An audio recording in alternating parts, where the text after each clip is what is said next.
السلام علیکم ناظرین، امید ہے آپ سب خیریت سے ہوں گے۔ آئیے آج ہم سلطان بہو حق رحمۃ اللہ علیہ کی سوانح حیات اور ان کے واقعات اور کرامات سنتے ہیں۔ اس سے پہلے اگر آپ ہمارے چینل پر نئے ہیں تو ہمارے چینل کو سبسکرائب کیجئے، بیل آئیکن کو بھی دبا دیجئے، جس سے ہر آنے والی نئی ویڈیو آپ تک پہنچتی رہے۔ چلیے شروع کرتے ہیں۔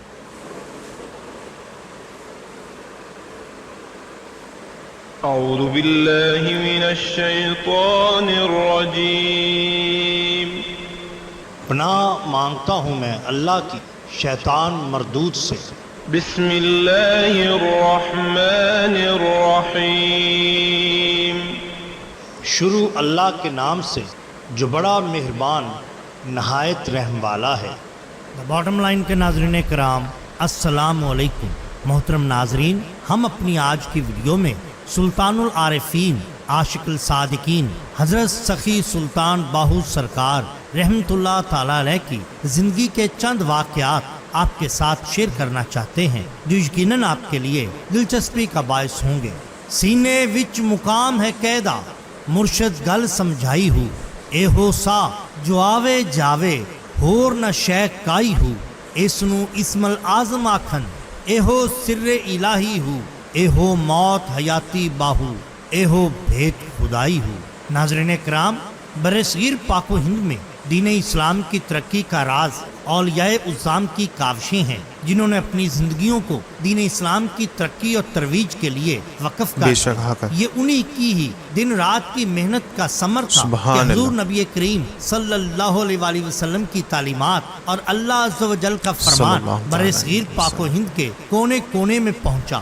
جب ان اولیاء اعظام کی کوششوں سے برصغیر پاک و ہند میں اسلام کی شمع روشن ہو گئی تو وقت گزرنے کے ساتھ ساتھ لوگوں میں مختلف معاشرتی برائیوں اور بدعتوں نے جنم لینا شروع کر دیا۔ چنانچہ ایک مرتبہ پھر اولیاء اعظام کی جماعت ہی آگے بڑھی اور لوگوں میں اسلام کی حقیقت اجاگر کرنے کی کوشش کی۔ انہی اولیاء اعظام میں سلطان العارفین حضرت سلطان باہو رحمت اللہ تعالی علیہ کا نام بھی نمایاں ہے۔ آپ رحمت اللہ تعالی علیہ چونکہ مادر ذات ولی اللہ تھے، اس لیے شروع سے ہی کرامات کا ظہور ہونا شروع ہو گیا۔ آپ رحمت اللہ تعالی علیہ کی سیرت مبارکہ میں جا بجا ایسے واقعات ملتے ہیں جو کہ آپ رحمت اللہ تعالی علیہ کے صاحب کرامت ہونے کی واضح دلیل ہیں۔ انہی واقعات میں سے چند آپ کے سامنے پیش کرتے ہیں۔ یہ اس زمانے کی بات ہے جب آپ کھیتی باڑی میں مصروف تھے۔ آپ کے پاس پنجاب کے ایک دور دراز علاقے سے ایک مفلوق الحال شخص آیا۔ اس شخص کی کئی بیٹیاں تھیں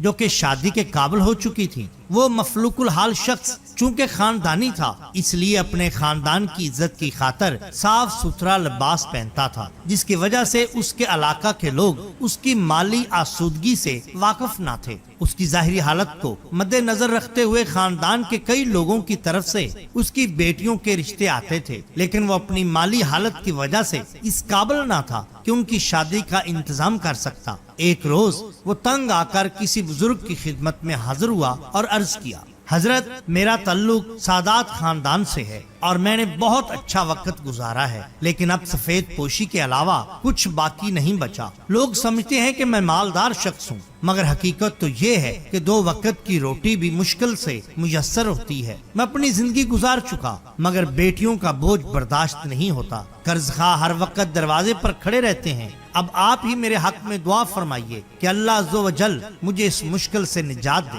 وہ بزرگ اس کی بات سن کر کافی دیر تک مراقبہ کی حالت میں رہے، پھر سر اٹھا کر انتہائی معذرت بھرے لہجے میں ان سے کہا، آپ کو جو بیماری لاحق ہے اس کا علاج میرے پاس نہیں۔ اس شخص نے مایوس ہو کر کہا، حضرت میں تو دعا کے لیے درخواست کر رہا ہوں۔ بزرگ نے صاف لہجے میں کہہ دیا، اب دعا ہی تمہاری دوا ہے اور میری دعا میں اتنی تاثیر نہیں کہ تمہارے سر اور گھر سے گردش وقت کو ٹال سکوں۔ بزرگ کا انکار سن کر اس شخص نے بہت ہی غمناک لہجے میں پوچھا، حضور میں نے تو آپ کے بارے میں بہت کچھ سنا ہے۔ بزرگ نے جواب دیا، وہ لوگوں کا حسن سلوک ہے اور میں تمہیں حقیقت بتا رہا ہوں، مگر یہ بات یاد رکھو کہ اللہ کی زمین مستجاب الدعات بندوں سے خالی نہیں ہوئی۔ میں تمہیں ایک ایسے شخص کا بتا سکتا ہوں جس کی زبان سے اللہ تعالیٰ نے کبھی دعا کو رد نہیں کیا۔ وہ شخص دریائے چناب کے کنارے ایک علاقہ سبحان شور اللہ۔ کوٹ میں رہتا ہے، تم اس کے پاس چلے جاؤ، وہ یقیناً تمہاری مشکل کو آسان کر دے گا۔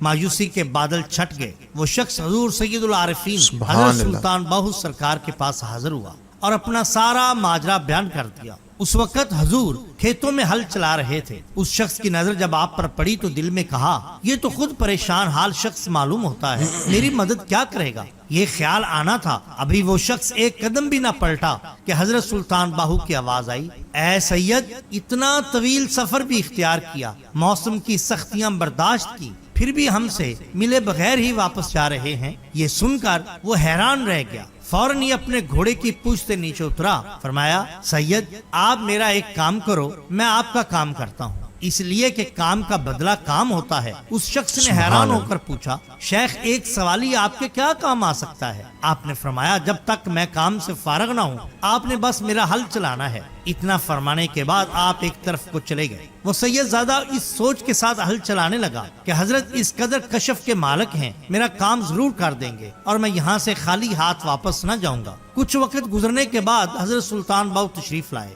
اور اپنے سامنے پڑے ہوئے مٹی کے ڈھیلے کو اٹھا کر زمین پر دے مارا۔ آپ کے اس عمل کی اس سید زادے کو بہت حیرانی ہوئی۔ کچھ دیر کے بعد اس کی آنکھیں اس وقت چندھیا گئی جب اس نے دیکھا کہ ساری مٹی سونے کی ہو چکی ہے۔ سبحان اللہ۔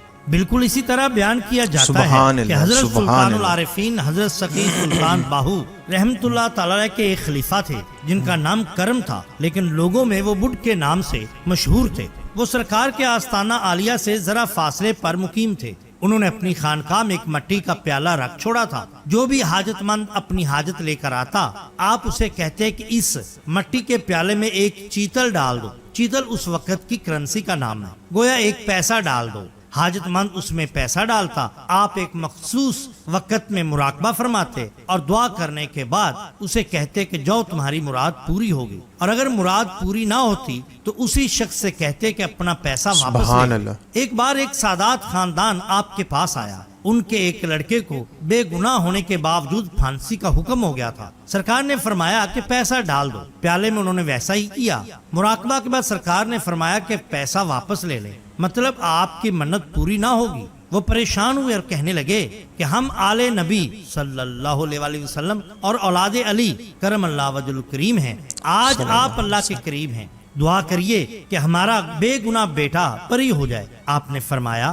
پیسہ پھر واپس ڈال دیں، منت پوری ہوگی۔ اس کے بعد وہ حضرت سخی سلطان باہو کے پاس تشریف لائے۔ مریدین کی ایک جماعت حضرت سخی سلطان باہو کے ساتھ تھی۔ سرکار نے فرمایا، بابا، پہلے انکار کیا اور پھر اقرار، وجہ کیا تھی؟ خلیفہ نے فرمایا، حضور، وہ آل نبی اولاد علی ہیں، میری غیرت نے یہ گوارا نہ کیا کہ میں ان کو خالی ہاتھ لوٹاتا، اس لیے دعا کی۔ اب اسی دعا کو پورا کرنے کے لیے سبحان اللہ۔ آپ کے پاس بھی حاضر ہوں، دعا فرمائیے۔ حضور نے دعا کے لیے ہاتھ کھڑے کر دیے۔ چند دن کے بعد وہ سید زادہ بری ہو گیا، لیکن اسی دن آپ کے خلیفہ کی وفات ہو گئی۔ آپ نے اس کی نماز جنازہ پڑھائی اور دفنانے کے بعد واپس آئے۔ مریدین نے پوچھا، حضور، آپ تو ہمارے پاس تھے اور خلیفہ جی آپ سے بہت دور، لیکن اس کے باوجود آپ میں جو باتیں ہوئیں وہ ہماری سمجھ سے باہر ہیں۔ سرکار نے فرمایا کہ اس خلیفہ نے آل نبی اولاد علی کی لاج رکھنے کے لیے اللہ سے دعا مانگی تھی کہ اس لڑکے کی جگہ اس کی جان لے لے اور اس کو آزاد کر دے۔ گویا اس نے اپنی جان کا نذرانہ اس سید زادے پر وار کر سبحان اس کی اللہ، جان سبحان بخشی اللہ۔ کروائی، اور مجھ سے بھی دعا کے لیے کہا کہ خلیفہ کی جان کے بدلے سید لڑکے کو بری کر دیا جائے۔ اس طرح محبت سعادات میں خلیفہ نے اپنی جان کے بدلے اس سید زادے کی جان بچا لی۔ سبحان اللہ۔ اللہ تعالی ہم کو بھی سعادات سے محبت سبحان کرنے اللہ، کی سبحان توفیق اللہ۔ عطا فرمائے اور ان کے صدقے ہم سے مشکلات کو دور کرے۔ آمین، ناظرین، ثم ہم آمین۔ ہر ماہ لنگر غوثیہ کا اہتمام کرتے ہیں، آمین۔ اس میں دوست احباب حصہ ڈالتے ہیں۔ اگر آپ بھی لنگر غوثیہ میں حصہ ڈالنا چاہتے ہیں تو اس نمبر پر صرف 50 روپے ماشاء اللہ، سبحان اللہ، کیا شان ہے اللہ والوں کی اور کیا شان ہے آل رسول صلی اللہ تعالیٰ علیہ وسلم کی۔ اللہ عز و جل سلطان بہو حق رحمت اللہ علیہ کے صدقے طفیل ہمیں سچا پکا عاشق رسول بنائے، ایمان کی موت نصیب فرمائے، ایمان پر خاتمہ بالخیر نصیب فرمائے، آل رسول سے سچی عقیدت و محبت سے نوازے اور اولیاء کرام کا ادب و احترام اور ان کے نقش قدم پر چلنے والا بنائے۔ امید ہے یہ ویڈیو آپ کو پسند آئی ہوں گی۔ اسی طریقے سے ویڈیو دیکھنے کے لیے ہمارے چینل نیچرل سینیری ولاگ کو سبسکرائب کیجئے۔ ملتے ہیں انشاءاللہ عز و جل نیکسٹ ویڈیو میں۔ السلام علیکم ورحمۃ اللہ وبرکاتہ۔